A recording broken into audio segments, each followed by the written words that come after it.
Hello everyone. I hope you had a profitable week thus far. I'm back. I'm here to talk to you about stacking and swing trading. Swing trading, of course, is when you hold the trades for 2 or more days, consecutive days, to maximize your profits. I'm currently in a couple of stacks that I have that I started on May 7th, and I'm going to show you how I selected my entry. I'm working off of H4. I'm going to try to, I guess, put more videos up. I'm really bad about that, and I'm also going to get into the comments so I can answer any questions that anyone may have. You can always subscribe and follow me, and I am at the Stock Insider on IG, or you can stop by my personal page to say hello if you like. If you want to know the Stock Insider, there I am right there, the Stock Insider. You can come there. I have information. I'm sorry, my phone is going to be buzzing off. I think that's the Telegram group, my VIP group. I'm not sure. Anyway, so I am on CAD CHF, so CAD CHF, okay? My entry was on May 7th, okay? So that's going to be here. I entered my trade here, okay? I'm going to show you this on a naked chart, and I'm going to show you this on using Bollinger Bands, which makes it easy to identify entry points because it's very important on where you enter the trade, okay?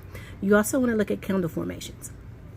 So on this particular trade, I did what I call a stack, okay? So I stacked 3 trades of the same pair.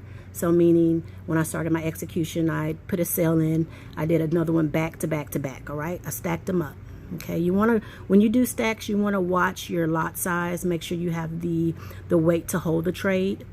These, let me see, the 7th was what, last Thursday? Of course, the market closes, 4 o'clock on Friday, it's closed on Saturday, opens up Sunday at 4 Central. So, you know, it's about 3 days, right? Because the market is closed on the weekends. It's not open. So what you want to do is you want to get into the market. You want to catch it at its highest peak, right? You want to come and look at your chart. You can see that you want to pick the highest peak of where your trades have formulated, okay? You're not looking at the wick, you're looking at your body formations.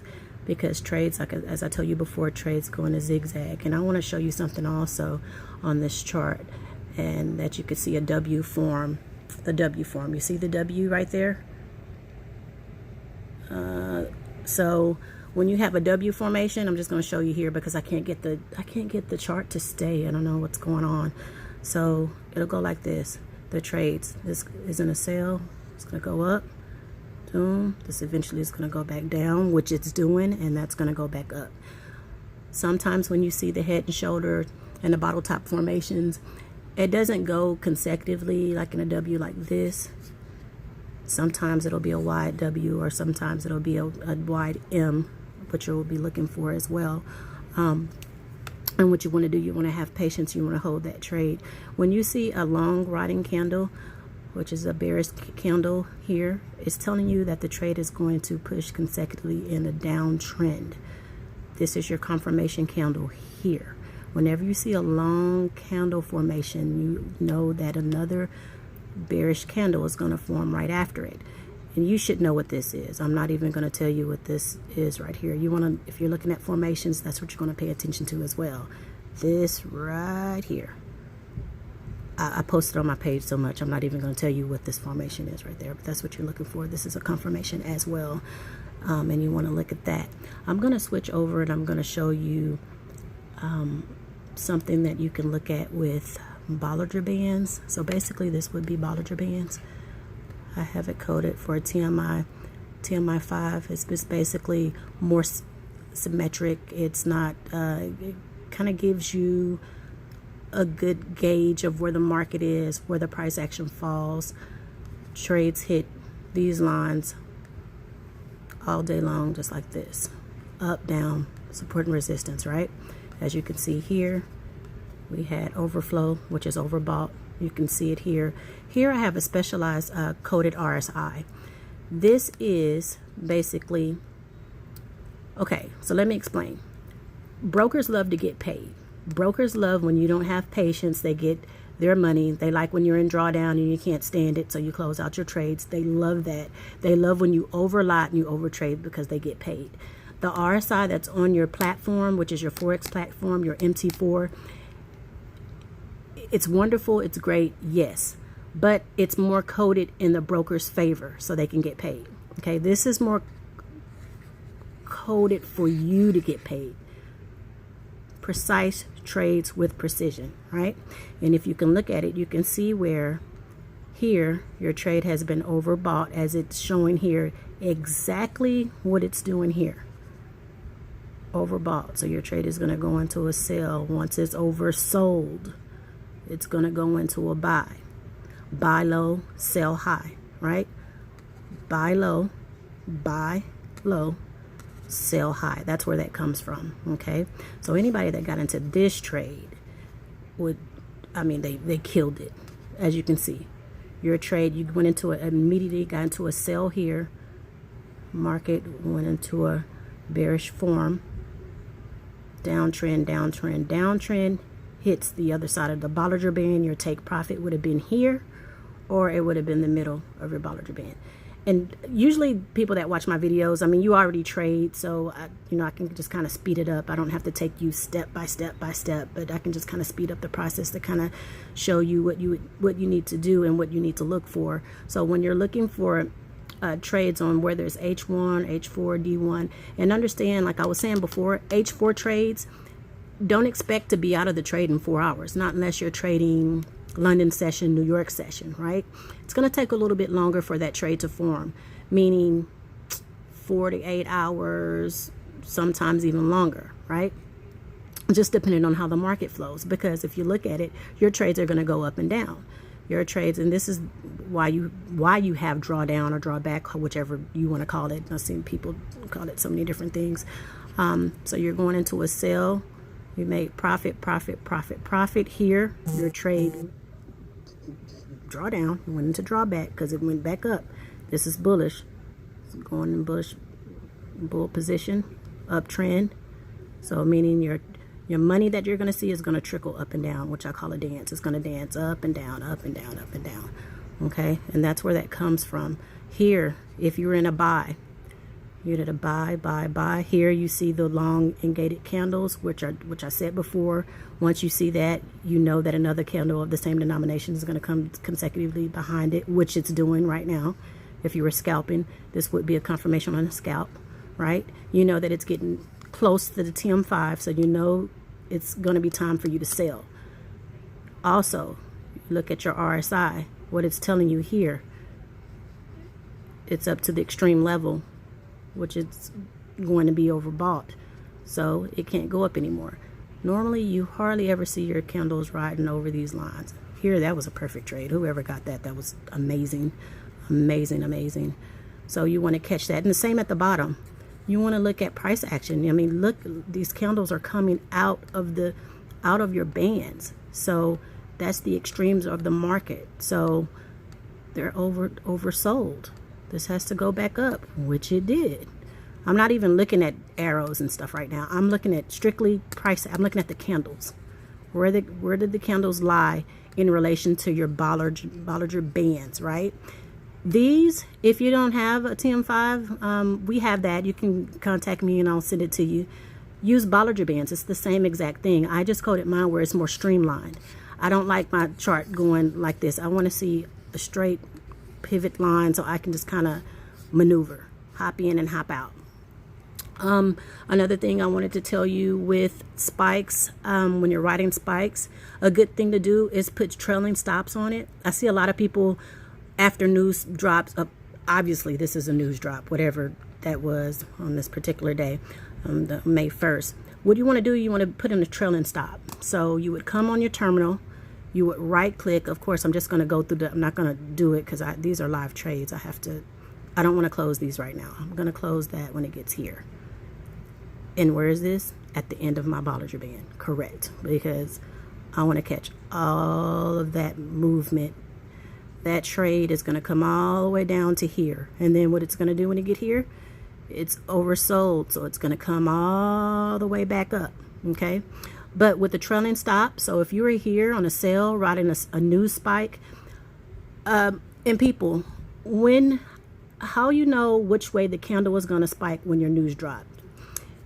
You have your FX candle, your FX, what's it, FX book, my FX book, that's what it's called. It's a free app, right? It lets you know it's a news calendar. You can get it from anywhere. You want to look at high news only, high news only. So if we were looking at this pair and it said in 2 minutes, high news is dropping on CAD, you would know in 2 minutes, if we were right here, right? In 2 minutes, if your candle is red and it's already going down in a bearish formation, you know that your news spike is going down. If this candle would have been green and you knew that high news was dropping in 2 minutes, then your news spike is going to go up in an uptrend. So it's going to spike bullish, right? That's how you know which way your news, the spike is going to go when news drops. That's how you determine that.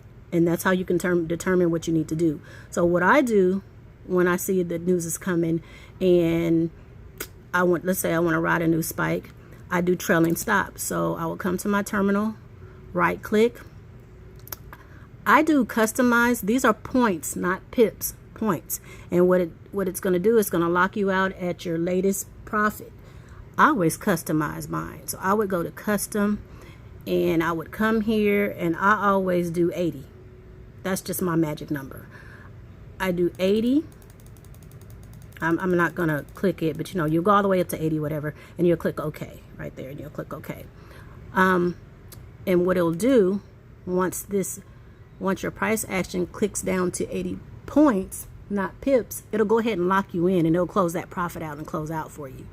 That's a good way to determine that. But I just wanted to explain on holding trades and having patience, because here this trade started May 7th. I'm on May 13th. So yeah, I've waited a while, but look at what I'm getting in relation to my wait. If you just be patient, you have to give your trades time to form. Give them time to form, and they will look exactly like that. And you can do this on $500. You could do $500, $600, $700. It doesn't matter.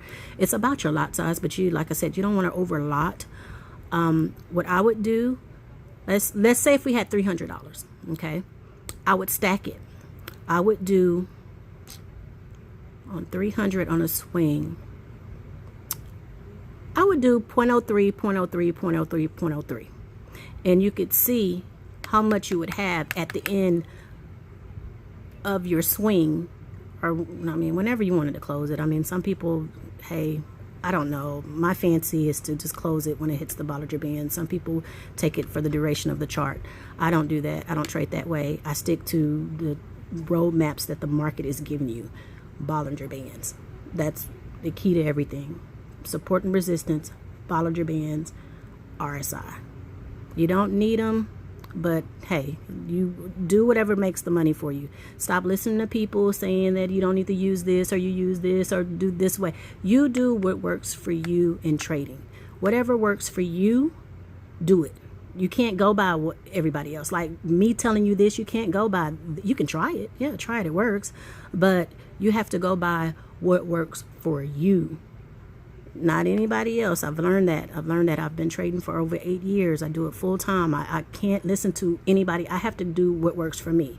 I get in this terminal and I do what I know that I can do.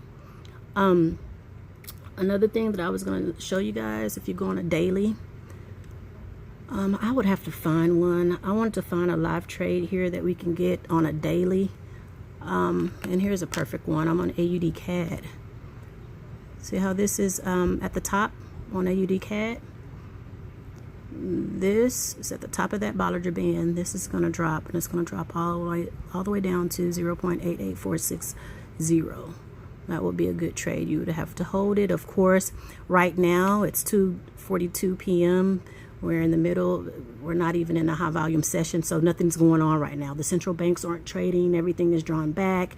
Fortune 500 companies aren't trading, and we have the coronavirus situation going on. So, of course, everything's going to be slow. The market will not move until the next high volume session. That's what people have to realize. People are stuck in trades, and they get upset if it's after 12 p.m. noon or 1 p.m. and they see that all their trades are drawing down, or they're not moving, or they're all falling into a negative.